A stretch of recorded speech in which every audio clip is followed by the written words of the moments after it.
सपने देखना थोड़ा कम करो और चाय का मजा लो, मैंने बहुत प्यार से बनाई है।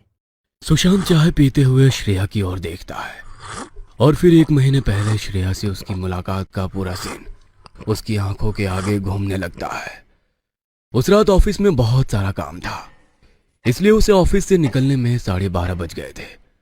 वो अपनी बाइक से अपने घर लौट रहा था। काफी खामोश रात थी वो, जैसा कि होती है। सुशांत की बाइक फुल स्पीड में थी।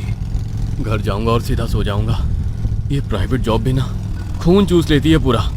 सैलरी बढ़ाने के नाम पर इनकी माँ मरती है, लेकिन काम पूरा चाहिए। साले गुलाम बना लेते हैं। इस महीने में जॉब छोड़ दूंगा, कोई दूसरी जॉब ढूंढूंगा जिसमें सुकून हो, चाहे पैसा कम हो, लेकिन बंदा लाइफ तो एंजॉय करे। सुशांत खुद से बातें करते हुए बढ़ा जा रहा था।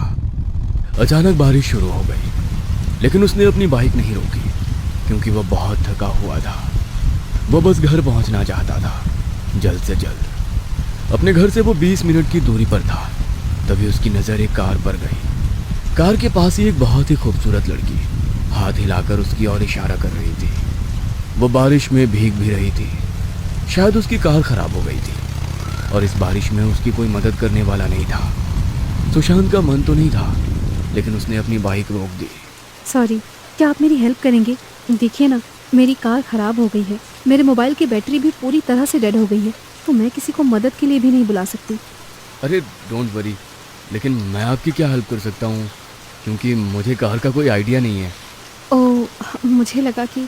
अरे कोई नहीं मैम, कार ठीक करने में मैं आपकी कोई हेल्प नहीं कर सकता, लेकिन मैं आपको घर तक तो छोड़ सकता हूँ अपनी बाइक पर, अगर आप कहें तो।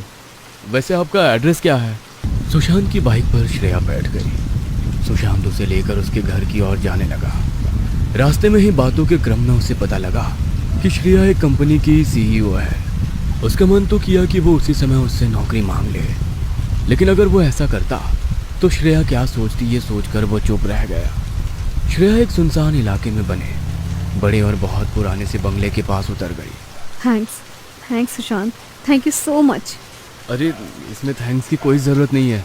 मेरी जगह कोई और होता तो वो भी आपकी हेल्प ज़रूर करता। सुशांत ये बोल ही रहा था कि तभी श्रेया ने उससे कहा, इफ़ यू डोंट माइंड तो मुझे अपना मोबाइल नंबर दोगी? Mobile number? हाँ, 8800। सॉरी सुशांत, वो क्या है ना कि मेरा फ़ोन डेड है, तो मैं सेव कैसे करूं? तुम एक काम करो, ये मेरा कार्ड रख लो। सुशांत ने श्रेया का कार्ड रख लिया। पूरे 24 घंटे तक वो उस कार्ड को घूर घूर कर देखता रहा और आखिरकार उसने कॉल कर ही दिया। मैं तुम्हारे ही कॉल का वेट कर रही थी सुशांत। मेरे कॉल का? आपको कैसे पता कि मैं आपको कॉल करूंगा? बस ऐसे ही इंट्यूशन हुआ। श्रेया और सुशांत उसी शाम एक कॉफ़ी हाउस में मिले।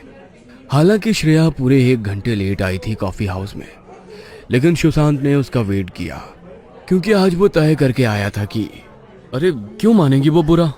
मैं कह दूंगा कि मैं इस नौकरी से खुश नहीं हूँ, प्लीज़ मुझे अपनी कंपनी में कोई नौकरी दे दे। सुशांत एक नौकरी की तलाश में था, लेकिन उसे क्या पता था कि वो कंपनी का मालिक बनने वाला है। उसी शाम श्रेया ने सुशांत से अपने प्यार का इजहार कर दिया। प्यार? ये आप क्या कह रही हैं मैम? मुझसे प्यार? अरे आप कहाँ और मैं कहाँ, ज़मीन आसमान का अंतर है हम दोनों में, दोनों के स्टैंडर्ड्स में, दोनों के कपड़े लतों में, दोनों की सोच में। प्यार सिर्फ प्यार होता है सुशांत, वो स्टैंडर्ड नहीं देखता, वो पहनावा नहीं देखता। और जहाँ तक बात रही सोच की, तो तुम सोच लो, मैंने तो सोच लिया है। सुशांत क्या सोच कर आया था और क्या हो गया? वो खुश था, बहुत खुश। मिडिल क्लास इंसान की एकदम से इतनी बड़ी लॉटरी लग जाए तो वो खुश होगा ही ना। श्रेया ने सुशांत से शादी कर ली। सुशांत की लाइफ अब बिल्कुल बदल गई थी। कहाँ उसे 14 से 15 घंटे कुत्तों की तरह काम करना पड़ता था और कहाँ अब उसकी जिंदगी लग्जरी से भरी हुई थी।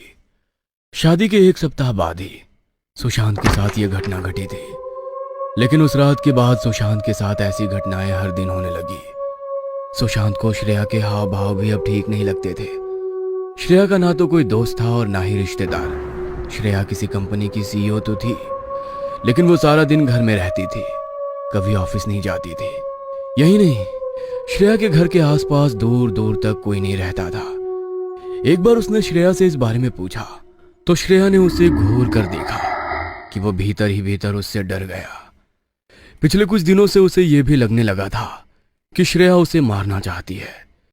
एक रात तो श्रेया उसकी छाती पर बैठकर उसका गला दबा रही थी। जब सुशांत ने उससे इस बारे में पूछा तो उसने कहा कि पता नहीं मुझे क्या हो गया था सुशांत। मुझे लगा कि कोई ताकत है जो मेरे ऊपर हावी है, बस वो जो मुझसे करवा रही है मैं कर रही हूँ। सुशांत अब डरा डरा रहने लगा था।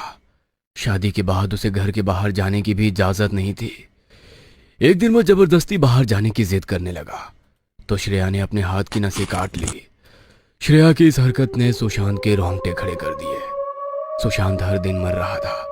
वह भागना चाहता था इन सब से पीछा छुड़ाकर, लेकिन वो भाग नहीं पा रहा था। एक रात की बात है, सुशांत बिस्तर पर लेटा हुआ मोबाइल स्क्रॉल कर रहा था। श्रेया बाहर लॉन में टहल रही थी। तभी सुशांत की नजर एक आर्टिकल पर गई जिसे पढ़कर वो पूरी तरह चौंक गया। वो आर्टिकल प्रेतनी पर थी। उसमें लिखा हुआ था, कई लड़कियां जो एक्सीडेंट का शिकार होकर या आत्महत्या करके कुंवारी अवस्था में ही मर जाती हैं, वो प्रेतनी बन जाती है। कुंवारी अवस्था में मृत होने पर उनकी शारीरिक इच्छा तृप्त रह जाती